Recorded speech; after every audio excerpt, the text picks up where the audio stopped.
Good morning. Hello, everyone. This is pretty cool, isn't it? We decided to do this live rather than just have a Zoom call internally. So we're doing something a little bit different here today.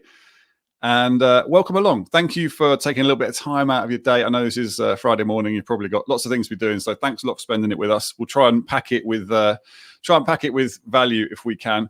I kind of want this to be a bit like, the sort of user groups you go to when someone will come and pitch on stage. It'll be a vendor and you ask lots of questions, except I get to sit in the audience this time, which is pretty cool. So sorry, Victor. Victor's going to be with us, and so are the rest of the fantastic team. In fact, let me bring them in now, and I'll say a quick hello.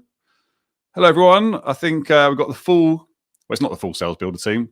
It's some of the key members. So should we do that horrible, awkward thing that they do at networking meetings, where you go around the room and go, "Oh yeah, mine, yeah, let's do that." I'm James, new channel chief at Salesbuildr. Hopefully, I know some of you already in the chat. Good to see you there. Over to Ryan. Nice, thanks, James. Good morning, everyone. My name's Ryan, and I handle all things marketing here at Salesbuildr. So that's everything from digital to in-person events, which we're at a few at in the next couple of months. So we're looking forward to seeing you there. Excellent, thank you. Bart, you're a pretty important person around here. You kind of make things happen. Do you want to introduce yourself? Yeah, so I'm Bart, and I'm a lead developer in Salesbuildr. Lovely, thank you. Bram? Yes, good morning. Nice to meet everybody on the call. I do the customer success side here at Salesbuildr. That means that I try to turn our customers into fans. Love that. And there's some guy in the middle, I don't know. Glenn?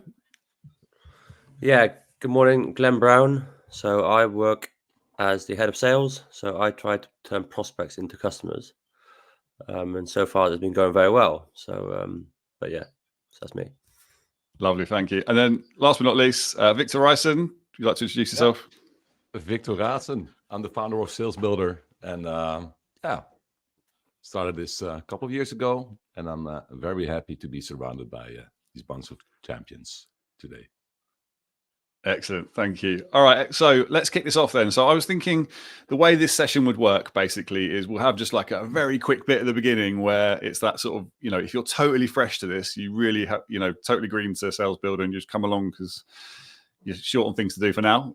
then we'll start you off from scratch very quickly, but then we'll just dive into the product because this is about me actually getting to know the product some more. I have seen it, but I do need to spend some more time with it and just poke around and ask questions and stuff. So, Victor, if you don't mind, I'm going to put you on the spot for now. I'm going to just make it unite for a second. So when we're talking about the so like an elevator pitch, so I'm going to be walking around the room potentially at a CompTIA event or whatever it might be. I bump into Daniel and he says, "Right, okay, tell me what this is all about." Then in 30 seconds, can you evolving elevator pitch? What should I be saying? Yeah. How I typically explain Salesbuildr is that it's specifically built for MSPs, and it helps them manage what they sell, how they sell it, and who they sell to. So it automates your sales portfolio, your sales process, and it makes sure that the proposals that you send out look good, and everything ends up nicely into your backend system, your PSA platform. That's a simple explanation. Okay, and I'm a big fan of getting into the sort of the the pain points, as it were. So what specifically is this addressing for the MSP, modern MSP that's looking to really grow? Yeah. So normally what you have is when you're growing as an MSP, things happen, right? Normally the business owner is the one that created the proposals, but if you grow, there's more people. You got salespeople.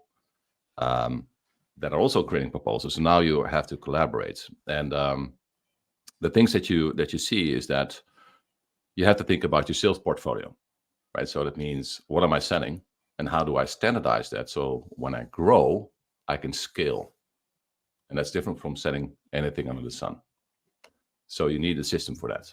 The other thing you want to make sure of is that when you send out your proposals, is you do that based on templates that look good, that have the right product descriptions, service descriptions that align with your portfolio. So, and you want to ideally tie them together. And the other thing you want to make sure of is that you have set up some business rules and workflows, so you don't have to think about those all the time. Think about payment terms, discounts, standardized up and cross-sell items, all the things that you have to normally check manually with some kind of a checklist. And now you want to have that automated. And so when you're talking about these kind of benefits and pains, it's different depending on the size of companies. I think we've probably got a sort of variety of businesses probably joining us today. So how does it change from if I'm talking to a small MSP than if I'm talking to perhaps a larger, more mature one? What are likely to be most interested with Salesbuildr?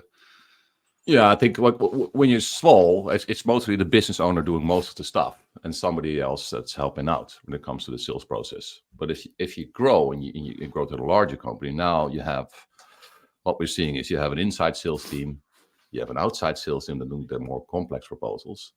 There's somebody in charge for your portfolio. So what am I selling and how are we selling that? You got somebody who's responsible for marketing that wants to make sure that everything is on brand.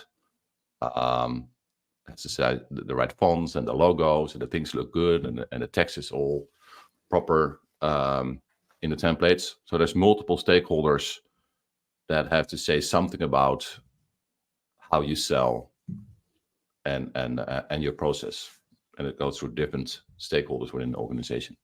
Yeah. Okay. So, well, listen. I mean, some people will come to the come to the website and just think, right, all I want to do is just get a proposal launched. So, should we just dive in and have a look? Should we have a look at what? Because that's going to be the first thing. Whether we'll get into the automation stuff at the back end, but let's just have a look at what's involved in getting a proposal launched. Yeah, let's show that. So let's just start with creating a simple proposal, right? So this is the dashboard of Salesbuildr. You have a couple of tiles that show you your proposals in all the different stages. And you see a button here, quick quote. You can also use Q on your keyboard, and it selects the default template. The thing you have to do is select the customer that you want to send the proposal to. And maybe you want to sell them a ProBook, like a laptop. So I select the ProBook and I click on create. And this where's that come from, Victor? Where's that? That comes from your portfolio. So you have you have basically a portfolio, and in the portfolio you can have anything: hardware, software, services, or labor. Like it's so you can either create a portfolio, right? So you can either create a portfolio yourself manually within the software, or link it. What it does is when you start with Salesbuildr, it will read your PSA and it will sync in all your products, services, software, and labor that you sell. That's already been set up in the PSA. It's always a list of products and services and labor, and we sync that through, and then you can enrich it using Salesbuildr. That's a good point, actually. Just quickly, pause you for a second there. If you want to pop in the chat which PSAs you're using, and if there's any particular pain points or anything that you're actually thinking about Salesbuildr for potentially, or just that you're suffering with, or if you have any thoughts, feel free to chuck them in the chat and we can address them as we go along. Sorry, Victor, carry on. Yeah. So the portfolio, it syncs in everything that you sell, and we then pull in product information, pricing, and availability based on the part numbers and the distributors that you work with. And that we do that automatically, so it keeps it up to date for you. And is that also, which suppliers is that? So it links to suppliers and actually in real time tells you inventory, pricing, and so on? Well, in real time, what it does is, let's switch to the big picture here, because that explains it a bit more, right? We're now creating a proposal. So we have a proposal workflow, but that proposal is based on two things, right? Your portfolio and your template library. And that portfolio contains everything that you sell, which is connected to the supplier marketplace. And that supplier marketplace is basically, it's connected to all your suppliers.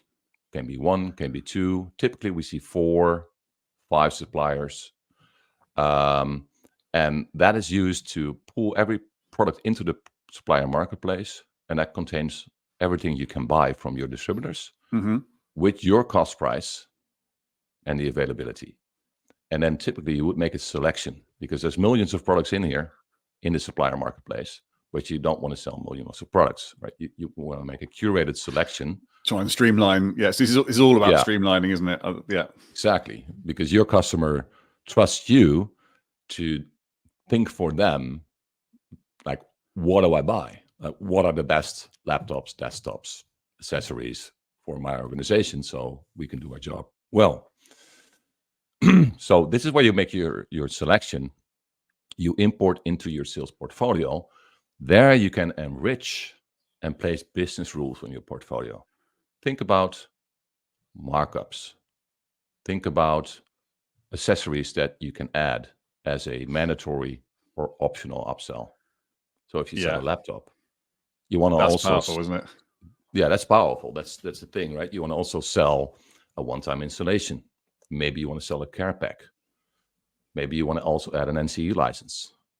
And maybe optionally you want to add a docking station and a keyboard and a mouse. You can pre-program your portfolio so Salesbuilder knows like how you want to structure it and how do you want to sell what's inside. That's cool. So the salespeople aren't necessarily going off and finding random solutions for things, and exactly, and then having to support browsing them, across all provision them, those. and Yeah, but cool. Because what you typically see is that all these distributors have their own portal. Yeah, we love portals. Yeah, we love portals. So Everyone loves a good portal. you have all these tabs open, and you find Yeah. your products, you find the product information, and the pricing and availability, and then you copy paste it, or you pull thing in, or typically other tools will have an Edelweiss built in that you can use to find stuff without this built in. So back to that proposal, right? You create a proposal based on a template and outputs the proposal as the end customer would see the proposal. So just on the aesthetics, I do like the fluffy stuff. This is obviously a template that we have in the library. I'm guessing most of these guys are going to have their own templates. Yeah. It's easy enough to we always help recreate customers set it up. Yeah. So we take in PDFs, Word files, and we set up those first templates and explain how this works. We can dive into that later. Yeah. So there's a virtual business card of the account manager or the salesperson that is sending the proposal with programmable buttons that can link to your meeting planner or your Teams chat. So customers can click the button, it will open up a Teams session with you directly, and they can chat about the proposal. We don't ever talk about that. That's really cool, isn't it? Literally talk to the person that sent you the quote straight away. Yeah. Yeah. Okay. Good. So for us, it's about making it simple and removing the friction between you and your customer as much as possible. So here's the cover letter that we added to the proposal. Here's the intro, and there's the laptop that we just added on that when we said create a quick quote, add a pro book. So there's a pro book, and there's the add-ons that come with the pro book, as we have defined in our sales portfolio. So you can never forget.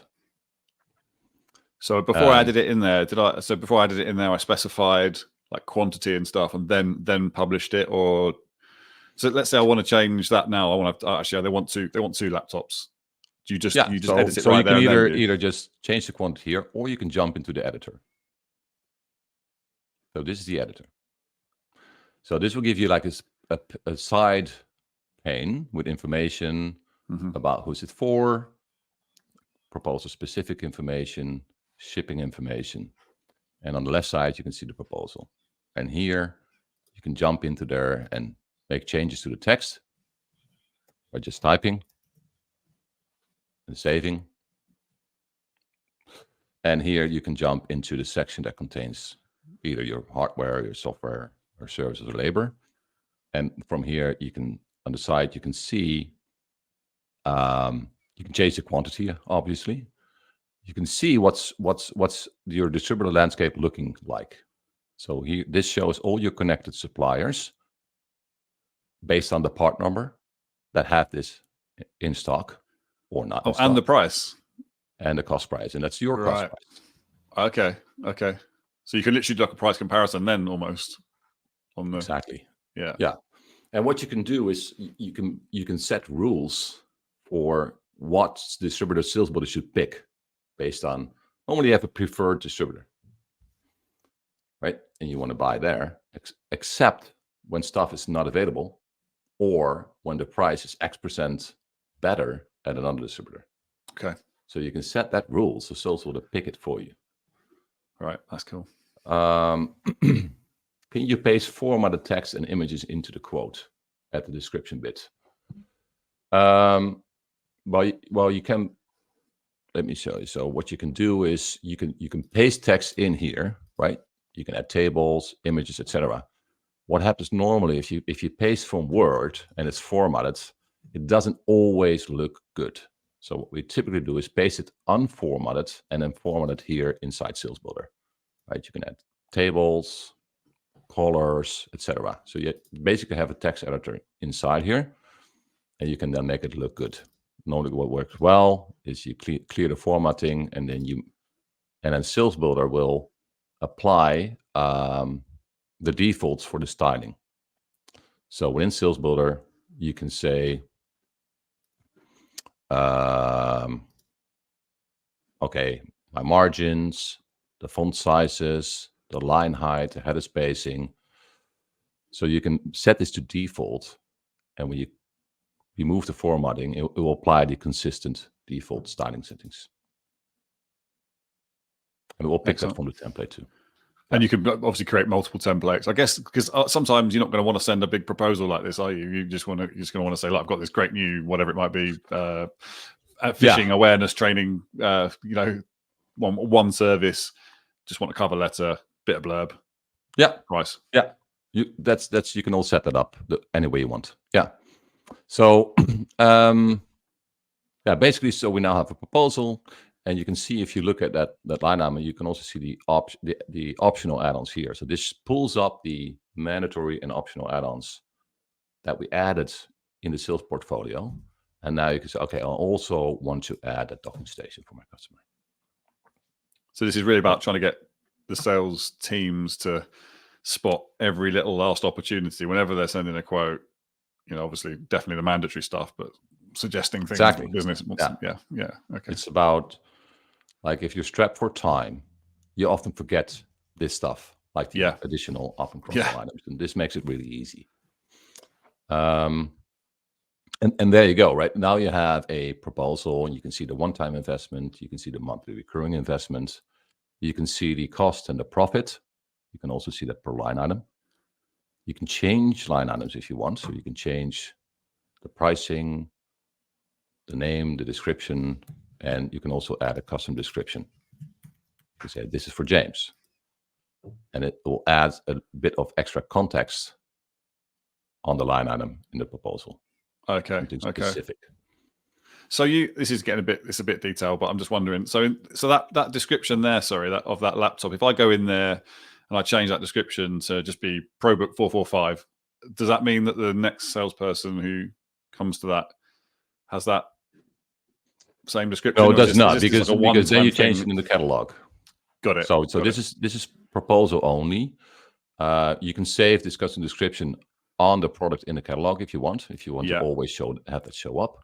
So you get your descriptions right, basically. You just need to get them right the first time, and then all the sales teams will use the same one. And if you want to change the description in the catalog, right, you can always go to that product page inside Salesbuilder. So every product that you sell, every service, every product, every software, every labor item has its own page inside Salesbuilder, right? And Salesbuilder pulls in all that information, the images, the description. This is in Dutch, but you can set the language to English too, of course. Yeah, that's a relief. The specifications, right? It shows you the add-ons that you have added on the category. It shows you the audit file of the pricing history, and it also shows you the quotes that you have added this product to in the past. And from here, you can change stuff. So you can say, I want to change this name, the description, sales information. You can also add different stuff, white papers, ebooks, custom screenshots, videos. So you can really do stuff in here. So I'm guessing that's really useful, because I know we've got a storefront thing we can talk about later on. But in terms of, like, if you add screenshots and that sort of stuff, where do they appear on the quote then? If you've added a white paper and so on, is that just you choose to bring them in, or how do you? Yeah, you choose to bring them in. But what the idea of this is that if you can enable customers to use this icon here, right, to inspect the details. Okay. Open yeah, up your store, your product service catalog to customers, or keep it closed. But for the storefront, this is exactly what the use case is. Yeah. Let's say you want to sell 2. You change the quantity. It will also change the underlying add-ons for you. Cool. Okay. Sounds logical. Isn't always happening. Yeah. Not if you're doing it manually, then definitely not. Right. And from here, let's say you want to send that proposal. You can also check the settings from here, right? So there's quote specific settings that you can do. You can change the payment terms, the payment type, and there's all kinds of things that you can change here. How customers can approve the proposal, if you want to show or hide the images, if you want to show subtitles per product section, yes or no. How you want to be notified. You can attach a confirmation page. We will show that later. And you can also do the contract duration. If there's monthly recurring items in there, you can set the duration for that and a starting date for example, for your managed services contracts. There's another question. Can line items be made optional? Jack. Morning, Jack. Hi, Jack. Line items made optional for the customer. You have the option to choose the quantity of line item in the site. Yes, you can. So you can enable customers to adjust the quantities, and you can also make things optional. So let's use a predefined widgets. So we'll talk about these later, but you can have a library of product descriptions and service descriptions with attached products and services in your library. You can drag and drop that into your proposal. Now, for example, if you want to sell headsets, and here are the items, right? So you're offering 3 headsets, and you can then say, okay, we want to offer them as multiple choice or as single choice. So when you drag that, Victor, that brought across the content and then automatically put the options underneath. Exactly. So right.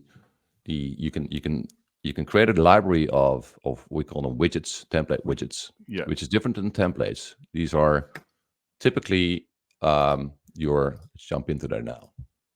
So here's your library of all the things that you use in proposal on a regular basis. Could be the products that you sell, the service that you sell, their descriptions. And you can attach the specific products and services to those widgets. For example, the one I just used here, Jabra headsets. I can attach specific headsets from my portfolio. I can change the quantities if I want. I can also predefine single choice or multiple choice, pick one or choose from the below. And I can then add my product descriptions, which will be inserted into the proposal. And I can do attachments. Great. That's where that comes in. Yeah. Okay. So when I drag and drop that product description in my proposal, it will now also add the data sheet here, which is something you want to also include. But you don't want to add it to the proposal because it can become a lot, right? If you're offering different products and different services. Yeah, what you don't want to create is this library of stuff that needs updating. I suppose that's one of just the many benefits of having a streamlined portfolio. Again, isn't it? Is that you don't want to have like lots and lots of items if you can exactly, and if you can help it in an ideal world. To this, right? The template library is basically you standardize your offerings, and you can create as many as you like, and you can link those widgets to the templates, so that if you update the Jabra headset widget, it will update all the templates it is linked to. So that makes it very easy to maintain. It's centralized, and everybody in the team will always use the latest information. And because it's also connected to your portfolio, the products are also always updated and synced. Yeah, so this idea of standardizing and having that efficiency is something we could probably talk about for a lot longer. But it really is important, isn't it, for MSPs to be trying to sort of get to the point where they have specific. Yeah. So when you grow and you get multiple people that are doing sales, like you want to make sure that you sell things that are scalable. Otherwise, you're going to get into trouble. later. If you have lots of customers with lots of different services and products, it's hard to maintain.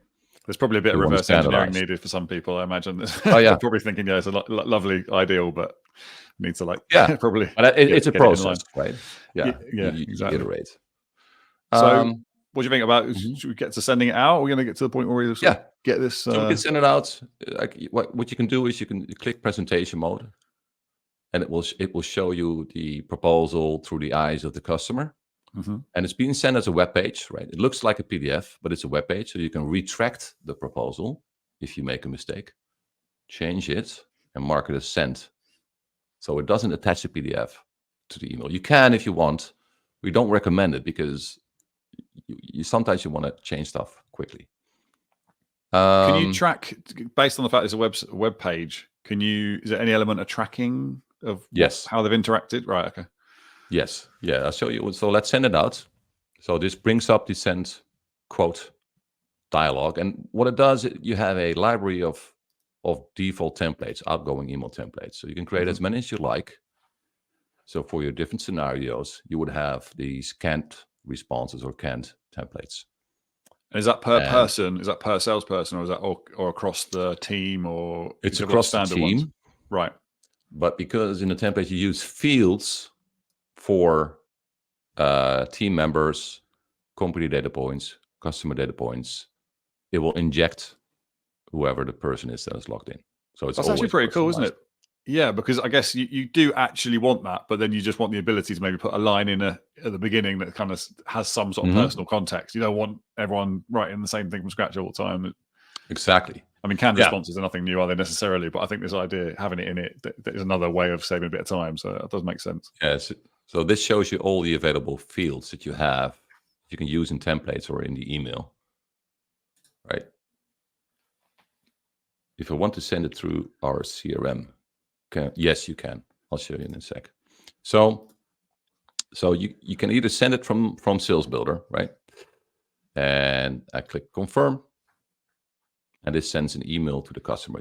We use SendGrid at the back end, so we send it from yourself, your own email address. But if you want to send it through your own system, you can just use this link to the quote. Copy the link, send the link to your customer. Where does that? Sorry, where does that QR? I'm just being thick here. Where does that QR code come in? Where do you use that? Well, you can also send it to you can also open it on your mobile, and this you can use your phone to open it on your mobile to check if it's all good and well. Okay, cool. It opens up the proposal on your mobile phone, basically. So copy the link. Let me sign out from Salesbuildr, and let me click on the link. And this is what the customer will experience.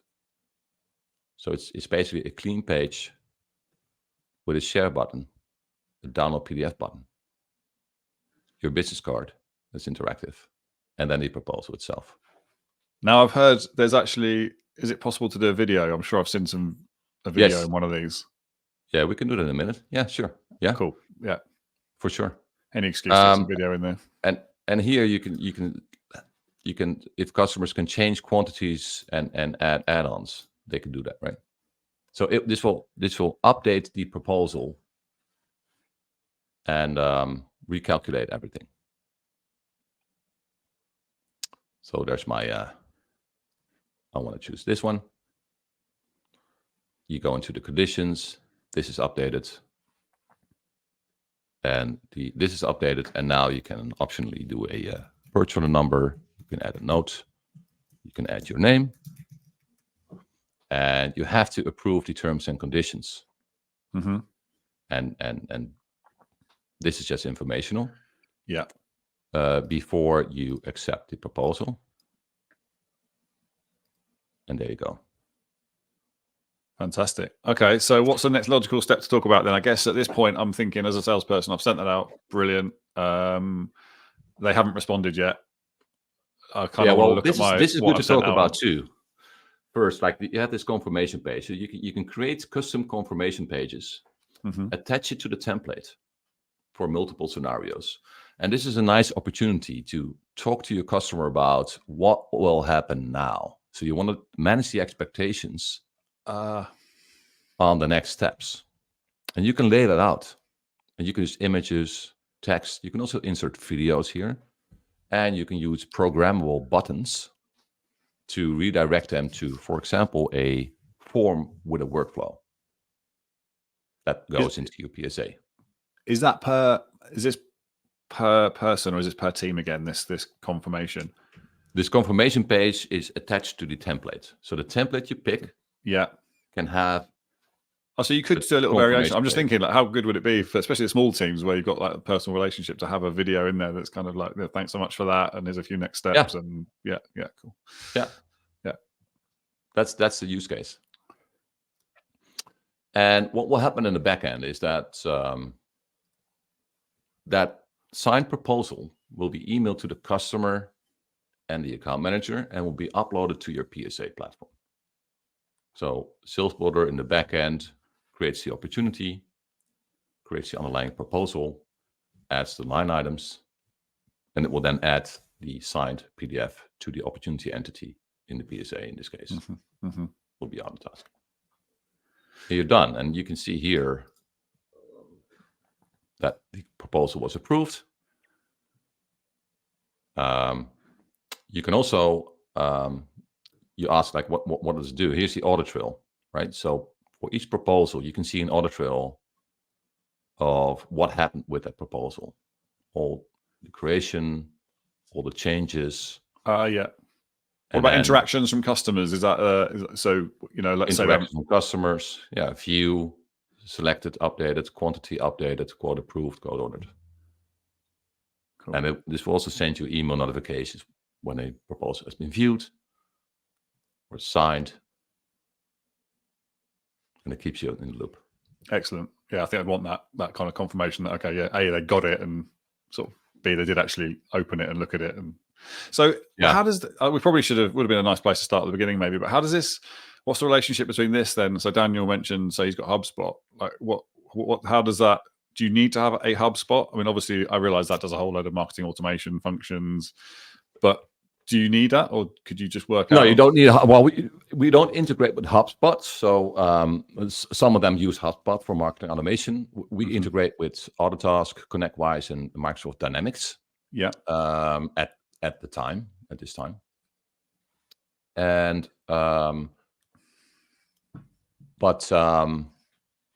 it's something we're looking into in the future. Like HubSpot is typically used for marketing automation or sometimes for sales, but that whole pipeline operation is already in here, right? So you have all your opportunities, and you can filter, drill down, search, and sort. And all these opportunities, right, have a relationship with the underlying quotes. You can add notes. You can edit those opportunities, the stages, the sources, the probability. But the good thing is, with Salesbuildr, it will update this automatically for you. And it does that by updating it depending on what's inside the proposal. And the other thing it will do, like if I go into the opportunity settings, you can set these defaults, right? So if I create a quick quote, it will automatically create an opportunity for you based on defaults. You can set our default here. So is that like a sort of management layer? That's like, so like the management would kind of sales leader or something would have that defined. Yeah, defined, right. Expected close. And you can update that for each proposal, but these are the standard values it will do, right? And then what Salesbuildr will do is, depending on the status of the proposal, draft, sent, approved, it will update your pipeline stage and your opportunity status. So you don't have to do that manually. I like that. I've got more questions, but I can see a couple coming in. Morning, Rob. How you doing? Good to see you on here. Here you go. Victor, there's one for you. I see that the proposal. I put it right over your face. Services. When we're selling a service, can Salesbuildr handle the service agreement and terms and conditions? Yes, for sure. So for terms and conditions, basically your managed service proposals, you can create anything, any document inside Salesbuildr. So you can have something that has multiple pages. Let me jump here. Like you can have your You can have your managed service description. You can have your SLA in here. You can have your legal text in here. You can have your services included in here. So it doesn't really matter. As long as it's in your portfolio, you can add in the services, and you can just use text and fields and anything in here based on your current legal documents. Very good. So yeah, it's completely flexible in that sense. Another one, Victor. Daniel's got a question. I'll let you read that one. If it's synchronized with other tasks, it deals with it, then pushed with the mounts to HubSpot, I think. It's just the pipeline stages. Will they match up? Yeah, they match up with other tasks. So they're synced and matched and mapped to other tasks. So everything pushes in according to the settings. Also, all the values would be updated of the opportunity. So if you have an integration with HubSpot and other task, and you pull from other task, that will work. But the Salesbuilder will not update HubSpot by itself. We do have an API, so that can be used. That's leveraged by some customers. Excellent. Thank you. So yeah, that's basically the sending the proposal and the whole cycle. And I can show you this instance is connected to other task, right? So, for example, this is a company card. Then you can see that the account node syncs from other task, and you will find all these little other task icons throughout Salesbuilder that let you jump into company cards, contact cards, opportunities, quotes. So it's very quick to get where you want. And that company card will have links to the proposals, to the opportunities, to the contacts, and it will also pull, it's the premium subscription, it will also pull the contracts from other tasks. So you can inspect, like, what does this customer currently have in terms of contracts. This is, we didn't start off with it. We didn't start off with it, but like in terms of the differentiation, I should have probably talked about that a little bit. But so we're looking at other products. This is one of the differentiating points, isn't it? The level of integration. Yes. Yeah. Yes. Yeah. So I would say it's a level of deep integrations and what we pull from other tasks to give you insights. And the other one would be the combination of that sales portfolio that you can manage what you sell. And let's dive into that now, right? So how do that? So this is basically your portfolio visualized. So inside your PSA, you will have a structure. Right? Like a shop front for your salespeople almost, isn't it, I guess?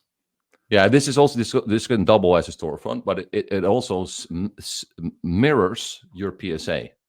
So you will have a structure with products. For other tasks, it will be like you have product categories and subcategories, and you will have services that are based on service codes. So within service, you have service codes, and underneath you have different services. We pull that all in. Do the same for labor. What you can do within Salesbuilder is you can organize that, and you can rename, and you can drag and drop, right? So you can basically structure your product service portfolio, and you can set rules, right? For example, anything inside here gets a 20% markup.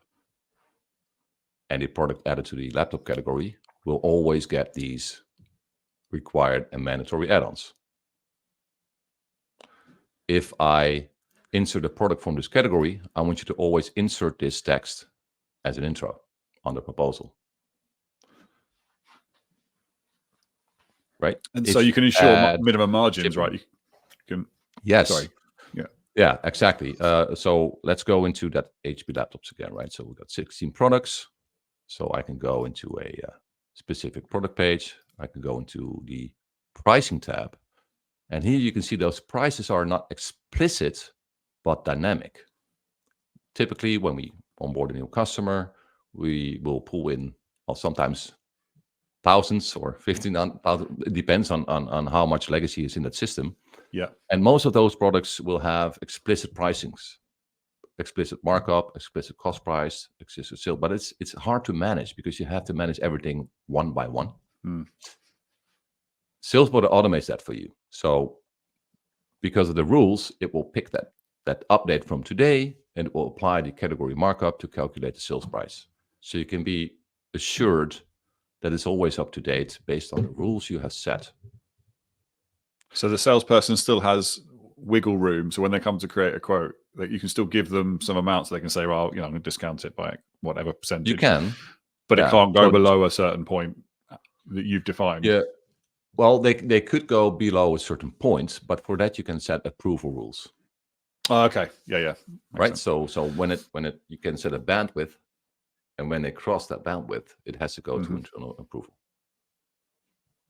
Excellent. So you're just ensuring that level of profitability at all times. Yeah. And so that's how this rolls into the program. And maybe it's also good to talk you through like how we connect to the distributors, right? So this is everything that you sell. This is the overview from the portfolio perspective, right? And this is the overview from the product perspective. So this is basically a list of all the items in your portfolio: hardware, software, services, and labor. And on the left, you can have all these filters to quickly drill down to what you're looking for or analyze your portfolio. Right?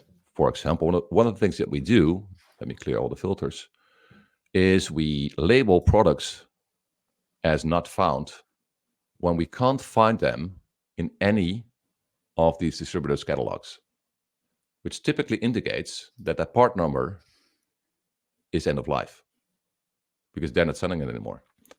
And what Salesbuildr enables you to do is select them all, bulk edit, unlist them. And this will also unlist them into your PSA. So they can't be put under proposal anymore. How does it work for the sort of like SaaS products and stuff then? So just want to sell Microsoft licenses, and obviously that you can't, there's no inventory to check. What's it, does it, any sort of concept of like checking availability? Yeah, so in that case, Autotask is the master data. So typically what most MSPs will have, not all, but most, is they will have a billing integration or a billing reconciliation platform. So what we do here is this is where we map those Autotask product categories to the Salesbuildr product categories. And we do the same for services. So if you scroll down, here are the services inside Autotask. So these are the service codes we have found. And we create a category in Salesbuildr for each different service code, and we pull in all the underlying services. And some have an integration with Ingram Micro or with PAX 8 or billing reconciliation tools that will keep those services up to date.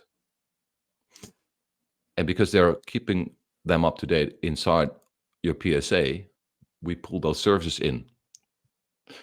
The other reason we do that, because those services are directly related to the contracts and thus the billing.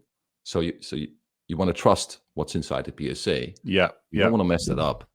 So we just read from the PSA, pull that in. So if you update or create anything within the PSA, it syncs, it looks for new or changed every 10 minutes and pulls it in. Yeah, that's great. It's just keeping that single source of truth, isn't it? Just exactly. making sure the PSAs are little. Guys, have you got any questions? Do you want to, if there's anything around this area, feel free to put it in the chat. I know there's obviously, this is quite a deep area. We could just do like training on just this tiny bit alone. I was quite keen to see the storefront stuff as well. But is there anything else? Any questions come in, or Victor, have you got anything you particularly thought I should know about beyond that? I think what's also good to so you can see how things tie together, right? Your portfolio is connected to your suppliers and your PSA. Your portfolio can also be connected to your templates, your product descriptions, and your service descriptions, right? And those widgets can be linked to templates. So this is where it all comes together, where you can say, here's your templates. You can use labels on the left to organize them. And if I go into a template, and for example, let me throw this out. Let me throw this out. So this is like a basic template, cover page, cover letter, summary. I can go into that library of widgets and I can link specific widgets. So for example, if I want to link Microsoft NCE, drop it in there, and it's now linked. So if I change that widget in my template library, I will also update this proposal because it's linked. That's powerful. I'm just thinking about the those MSPs who perhaps sort of niche or satisfy one vertical. Yes, that exactly. you can actually tailor it to whatever. I've got a manufacturing customer and I know that they speak in a certain way and there's certain things are important to them and they like their so you information create a presented in specific case template studies even. Yeah, for that vertical or that specific ideal customer profile in that vertical. Yeah, but you will reuse those standard building blocks that Yes. are universal for each customer. Yeah, just switching out the bits that need customizing to kind of personalize it to that Exactly. sector. Yeah, Very good. Okay. That's the power of this library where we work with those widgets, templates, can link it to anything in your portfolio. That makes it there's this work involved, right? So you have to think about your portfolio, think about your building blocks that you use in your proposal, and you have to think about how you explain your services in such a way that your end customer understands what are the business outcomes for me. That's typically where you see most MSPs struggle. I'm really interested to see right. how it will be received because I think there's going to be a lot of people, a lot of MSPs will talk to that probably think, oh, crikey, that's like a lot of work. But to sort of get to the stage where they can streamline their portfolio. But it's work that actually it does need to happen, doesn't it? So it does need to happen. Product, and or not, it's like and it doesn't have to go in a big bang, right? So you I guess that's build it up over time because as scenarios come in. And that's another cool thing, right? If scenarios come in and you're building these proposals, and you have built something, and there's multiple pages in here, and now you think, okay, this is pretty good. This would be a pretty good template, right? You could just say, create a template from this quote, and you click create, and there's your template, ready to tweak. And if you say, okay, so this is a new pretty good intro letter, you can say, save this as a widget, as that building block.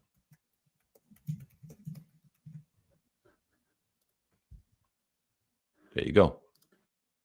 And now it's here. Do you know, I'm really interested in just the actual, just the sort of the almost like the psychology and effectiveness of these proposals. I really want to spend some time getting to speak to, so obviously, like you guys on the call, but just understanding, what makes a really high performing quote and that fits in with that idea of we shouldn't be selling tech, we should be selling business outcomes. And it's such a great area to dive into.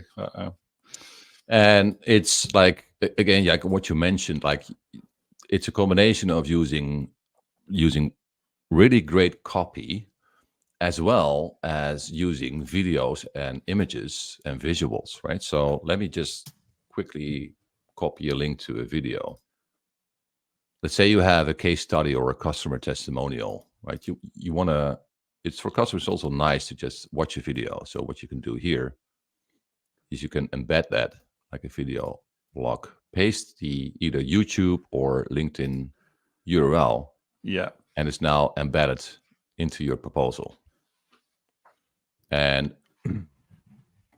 then when your customer reviews the proposal, this is where you can, it can be anything, right? Company video or customer about us, or talk them through the specific, like what you've written down for them, like why will this help you achieve your goals, or how this service will help you.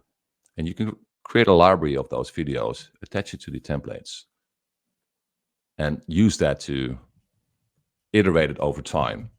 That's what you do, right? I'd make that I'd make that my cover letter. I'd almost make that my, rather than the intro almost, or have a little bit of text there, but actually have like every time have a cover letter that's got the video in it. That's just the personal loom. That's just, explaining, because it's quick to do. And also it means you can address all those things that came up in the conversation that you had with them especially if it's Yes. like, you're capturing requirements. You can make sure they're all in there very quickly and easily in a personal way.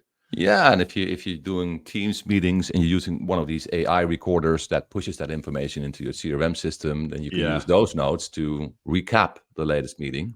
Do not miss a thing that they've said, basically. Exactly. Yeah, and that's very powerful. Certainly is. There's lots more to dive into. I'm thinking, how are we for time? Yeah, we're pretty close. So obviously, any questions, feel free to get them in. It wasn't supposed to be totally exhaustive. Obviously, I'm going to have like multiple training sessions. We might even spin up another one of these and just focus on a particular area. Mm-hmm. I know you've been working on something which I haven't really got a chance to look at yet. I know it's sort of beta, but I've got Rob on the call, and Rob is a total evangelist of the idea of the service matrix. In fact, that's where I first heard about it, was when he was talking about it on a stream, I think it was. So we're working on something. Is it in a position to look at? Yeah, well, we can. Well, it still needs some iteration, but the idea is clear, right? So what we have here is a white space. It's going to be a module, and what we want here is that we want to have a very quick glance of where we can sell specific services. So you can search anything from your portfolio here, but let's take SaaS protection, right? So you want to say, I want to sell SaaS protection, or you can also search for multiple services, but let's keep it for SaaS protection for now. You can pick any service. And Salesbuildr will show you your customers, and it will show you which customers have those services already in their contracts, right here. So for example, Able Manufacturing, I click, that's all. I can see they already have that in the contract. And I can open up the contract, and there it is, SaaS protection, right? 1 unit cost, unit price. I can see that this company has an open opportunity with that specific service. So I can click here, and I can see that proposal, that link to the opportunity that we send out for SaaS protection. But here I can see, okay, there are other companies who do not yet have a proposal. So I can go in here and create a quote. It's based on a specific template. For example, I can do SaaS security. It will already have that specific service inside the selector. And I can click on create, and it creates an opportunity and a proposal for that customer based on that service. So you can literally treat that like a pipeline, basically, that you come in and where's my opportunities, where exactly. where is the money to be made, really? No, I know. But what's also powerful is this, like we've been talking to customers, and they say, oh, it's hard to see an overview of what's inside my customer landscape to quickly analyze where is the cross-sell opportunities. The other thing is, it's also hard to make a selection of customers that I can do a mail campaign to, like a marketing email campaign to. So what we have here is you can say, okay, hide customers who already have this. And this will show you with a list of all the customers who do not have SaaS protection, right? And then you can drill down and say, I want to sell this to customers who have Microsoft NCE. So you can make combinations, because some services pair very well with other services. Yeah, definitely. Yeah. But the cool thing here is that you can click export filtered companies, and this will open up. This will export into a CSV with the company names, contact information, and contact email address. So you can use that within your marketing email campaign to send them an email or an email sequence that starts doing the business development for this new service or solution that you have that you want to sell to those customers. Yeah, that's before great. Before you send them a proposal. Yeah, because obviously, you can't just be like, I've got a new service, and just go for it. Yeah, here's the proposal straight away. Buy it. Come on. Sometimes a bit of warming needed. Yeah, excellent. And, okay, listen. Sorry, go on. Yeah, the obvious next step here is that we will create some checkboxes that you can select all and select the contacts, and then send the email from Salesbuildr, right? So that's coming too. Actually, yeah. So this is definitely in beta, isn't it? So it's got a bit of work to do, but it's still I can see the opportunity there. That's fantastic. One thing to add there as well. Sorry, James, just jump in. You guys, that's brilliant. Yeah, chip in. Yeah, basically, just as Victor said, you can obviously extract the data and then send like as a campaign, but also because you have the templates already in Salesbuilder, you can use the templates as part of the campaign that you send. So if you're selling business outcomes, because you've got the widgets defined. Yeah. Say for example, you're selling SaaS protection or some kind of backup, or whatever it may be. You can use a template that we already have in the system as part of your email campaigns. Right. Okay. Yeah. So the salesperson doesn't even have to spend time putting that stuff together. You can just have a. So it's not I guess the only marketing team would potentially get involved in that as well. So it's kind of a centralized also repository of all your products and services with descriptions, images, videos, etc., etc. And you can also use full screen images, right? So you can set, you don't have to include products when you send out a proposal. You can also just do full screen images, text, tables, whatever, without the products and services. So it's not a proposal. Now it's a brochure. Yeah, or a brochure with full screen images and videos and text that's personalized. Yeah. Love it. That's excellent. Well, listen, guys, I think we'll probably round it off. I mean, we've got there's loads more. It really did. And there's this whole storefront that I need to look at. So you can actually take these products and services and actually create an Amazon style storefront for your customers that's either private to them or public. So you can just literally put your portfolio and make it available for other customers. But we're going to have to do a separate session on that. So I don't want to take up too much time. I just want to hand it over to you guys.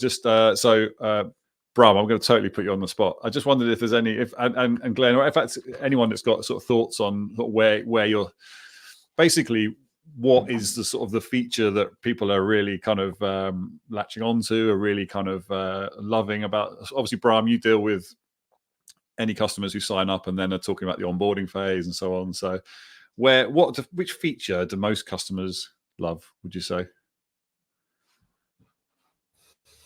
Yeah, that's a tough one. I should have briefed you or something beforehand, shouldn't I? That's live, whatever.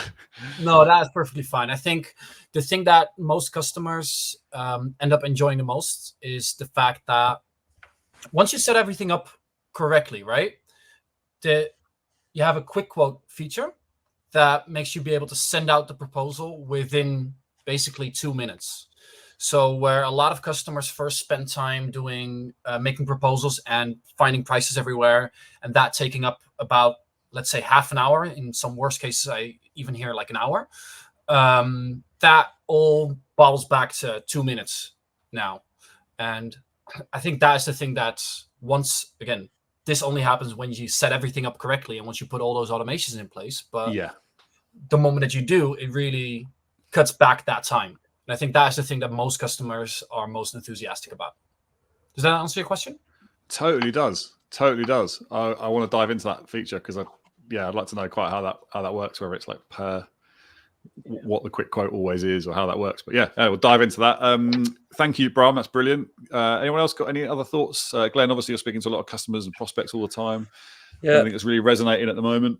Yeah, I think there's a few bits. There's one is to do with the add-ons, so that you can basically define categories and have add-ons that are applied automatically, right? So when you send out quotes, and then link them to templates as well, so that when you have a widget, you basically drag and drop the widget into the template, it automatically feeds the products with the add-ons. So people really like that. And there's no inconsistency then, right? So there's that one. The upsell nature of it, you mean? Is that so? It's the upsell. It's the fact that you have one product and then it's just it's just ensuring that upsell every time. And then also the customer can also edit the quantities of the products that you're selling, right? So, for example, if you quote 8 laptops, they only need 7, or they need 9, or they can change the quantity, but they also change the add-ons that are defined, right? So it prevents any mistakes, right? So and all of that then feeds into AutoTask with the right opportunity fields, forecasting. Or your forecast is always up to date, because there's nothing more frustrating as a sales leader than having to ask what the forecast is because it's not been put in, because people in sales be quite lazy, right, with admin. So it's always up to date. Never. You could say that because it's in your job title, but But I think to reiterate what Bram said, I think a common theme in the success stories on our site is the amount of time that MSPs are saving, the sales team specifically. I know just at the end of last year, we did some sort of survey, and the average is like 48%, is it, that the amount of time people are saving, specifically in the sales team, on that sales admin piece. So that's the integration with the PSA and the CRM. We're not flicking in between the two. Well, they're not flicking in between the two systems anymore. It's sales are in Salesbuilder, building what they need to, and it's all pushing it back into the back end. So there's that synergy between the sales and services team within the MSP. Yeah, we almost need a video, don't we, of sort of the sort of the average kind of task time and the task that you have to do to create a quote, and then compare it with how it is when it's automated. That's fantastic. Bart's just busy developing features, so I better just leave him to it unless you unless you wanted to jump in. Listen, I think that's it. Victor, you got any final comments before I round up the session? I think it was pretty cool. It's unconventional, but I like it. Like it's a nice format to go through everything. And I want to thank everybody that taken out the time of the day to listen to us. And we should do more of this. Yeah, I think so. Try and stand these up and maybe just, pick features and obviously the roadmap is fast. It's every 2 weeks there's new stuff. So that's great. Anyway, listen, thank you everyone for giving us a whole hour. That's amazing. I think everyone's just stuck with us the whole time, so that's brilliant. Have a great weekend. Looking forward to it, and we'll see you around soon. Oh, we'll see you at the MSP show, and look out for a couple of calls to action on the final slide that are start a trial or take a look at some more content on our site. Obviously, you know where to find us. Glenn is your man for more technical deep dives. And you know where to find me. I'm on LinkedIn. Bye, everyone. Take care. Cheers. Okay.